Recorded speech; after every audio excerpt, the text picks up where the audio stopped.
이런 가운데요, 이재명 대표도 나섰습니다. 당론을 무산시키지 말라면서 박찬대 신임 원내대표 체제에 힘을 실었습니다. 당의 발전을 위한 개혁적인 발언 세게 해줘야 된다. 제가 아쉬웠던 것은 당론으로 어렵게 정한 어떤 법안들도 개인적인 이유로 반대해서 추진이 멈춰버리는 이런 사례를 제가 몇 차례 봤기 때문에 그건 정말로 옳지 않다. 새로 당선되신 여러분들께서는 그런 일은 최대한 없었으면 좋겠습니다.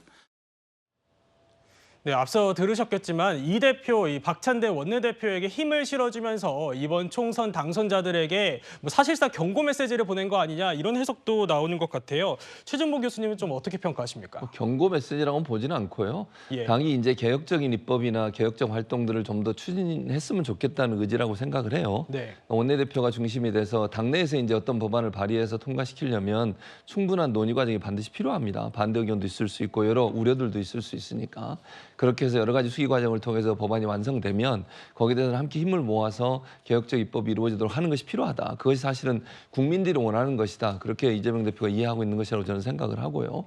그래서 민주당이 이제 지난 국회에서도 이번 국회가 아직 끝나지 않았으니까 180석 이상의 많은 의석이 있었음에도 불구하고 개혁적 입법을 과정을 못하고 그냥 계속 무력하게 보이는 모습들을 보였거든요. 네. 이제 당내 여러 가지 갈등과 내분이 있어서 그렇다고 보고 있는 것 같고 이제 새로운 국회가 들어서게 되면 그 부분에 있어서 좀 더 개혁적 입법을 힘있게 추진해 나가는 책임 있는 야당의 역할을 해야 된다. 그렇게 보고 있는 것 같아요. 그래서 예. 대통령이 국민의 민심을 잘 받들지 못한다고 하면 입법부에서 다수당인 야당이 그 민심을 받아서 할 수 있는 범위 내에서 입법권을 발휘해 개혁적인 입법들을 잘 추진해 나가자 이런 의도라고 생각합니다.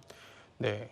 한편 이 동아일보 보도에 따르면요, 이재명 대표가 비공개 최고위에서 박찬대 의원의 출마 사실을 직접 언급하고 또 일부 후보자에겐 사실상 불출마를 권유하는 등 직접 교통 정리에 나섰다 이렇게 보도가 되고 있는데요.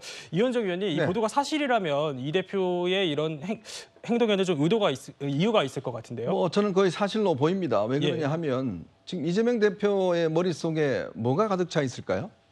저는 이 당의 어떤 다수 의석 등등 이것도 중요하지만 결국은 본인의 지금 사법적 리스크, 즉 법원의 어떤 판결 이런 것들이 가장 지금 중요하게 부각되는 거 아닐까요? 네네. 자, 이재명 대표가 어제 12분 동안 저 연설한 거, 당론에 따라라 이야기한 거 아마 제가 볼 때는 지난번 체포동의안이 통과된 걸 아마 본인은 굉장히 아마 치욕적으로 떠올랐을 겁니다. 예. 자, 당시에 본인이 당대표로서 부결시켜달라고 이야기를 했음에도 불구하고 당내 반발이 있으면서 통과됐지 않습니까? 그러면서 눈물로 이 영장실질심사에서 판사에게 이야기를 했고 결국은 기각이 됐잖아요. 그 장면을 아마 떠오를 겁니다. 예. 자, 앞으로 남아있는 게 뭐냐면 지금 이화영 본 부지사의 대북 송금 사건, 만약에 6월 7일 날 이거 판결이 나면 검찰 입장에서는 그냥 불구속 기소를 할 수도 있는 반면에 예. 또 한편으로는 구속영장을 다시 한번 청구할 수도 있는 거거든요.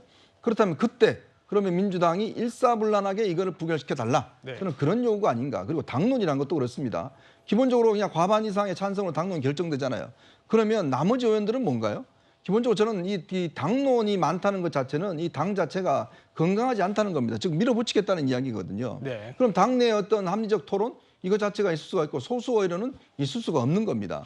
자, 그렇기 때문에 이제 앞으로 아마 민주당은 정말 이재명 대표 중심으로 굴러갈 것이고 그러기 위해서는 정말 자기에게 뜻이 잘 맞고 자기의 지시에 잘 따르는 그런 원내대표가 필요하고 지난번 아마 당원조원에서 본인이 어떤 저 유튜브를 할 때 바로 옆에 박찬대 의원을 내놓고 저 이번에 원내대표 출마하셨다면서요? 라고 이야기해서 당원들에게 소개한 바가 있습니다. 이미 그 이후로 김성환, 김민석 전부 다 안 한다고 사퇴를 해버렸어요. 예. 그러니까 그건 아마 이제 기류를 읽은 거겠죠. 결국은 이재명 대표가 은연중에 사실 박찬대 전 최고위원을 원내대표로 사실상 저는 지명한 거다 그렇게 보고 있습니다.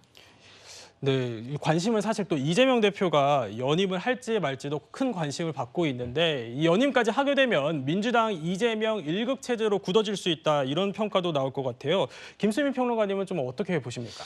이재명 대표가 연임을 해가지고 이재명 1급 체제로 굳어진다기보다는 현재 민주당에 형성되어 있는 질서를 책임지고 받쳐주기 위해서 이재명 대표가 연임을 해야 될 필요성이 또 없지는 않습니다. 왜냐하면 사실 이번에 민주당 당선인들을 보면 친명계가 예전보다 많이 늘어났잖아요. 예. 이런 경우는 만약에 이재명 대표가 리더십에 공백이 있다라고 했을 때는 또 어디로 치달을지 좀 알 수 없는 부분들이 있어요. 오히려 그 불확실성이라든지 리스크가 더 커지게 됩니다. 그리고 이제 친명계가 다수가 됐다는 거는 사실은 어느 정당이든 간에 다수가 된 개파는 또 안에서 내분이 일어나고 분열이 되고 분화가 일어나는 거거든요. 네. 그 과정에서 또 당이 무질서하게 갈 수도 있는 부분이기 때문에 사실 뭐 이재명 대표가 예전에 그 뭐 작년 재작년 시점에서 사법 리스크 전국 과정에서 대표가 되는 게 맞느냐 아니냐 이 부분에 대해서는 좀 다르게 논의를 할 수 있겠지만 현재 민주당 상황에서 봤을 때는 그럼 이재명 대표 말고 이것을 좀 내부 구도를 수습해서 갈 수 있는 사람이 있는가라고 했을 때 아마 대안부재론이 나올 수밖에 없을 것 같아요. 그리고 이재명 대표 어쨌든 지휘 하에서 총선에서 승리를 했기 때문에 예. 연임이 된다고 한다는 거는 이제 본인 의사만 있으면 굉장히